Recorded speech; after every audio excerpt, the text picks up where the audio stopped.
Hello guys, what's up? So I'm back again for another tutorial video.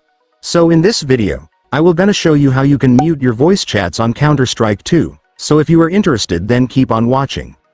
But before all that, if you are new to my channel consider to like and subscribe for more videos like this, and also, you can comment down below if you have something that you want me to make a tutorial about. So without further ado, let's start the tutorial.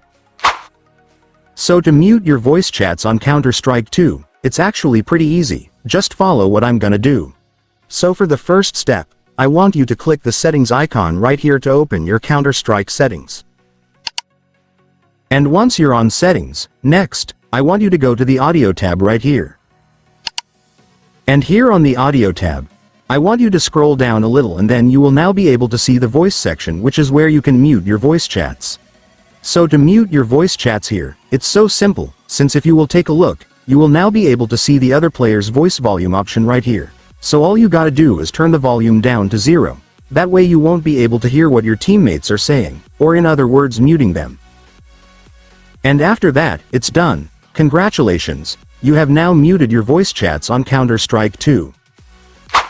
And so that's just how you do it guys. Now that you've watched this video you can now do it yourself. So that concludes our tutorial video for today. I hope it helped you. Thanks for watching, goodbye.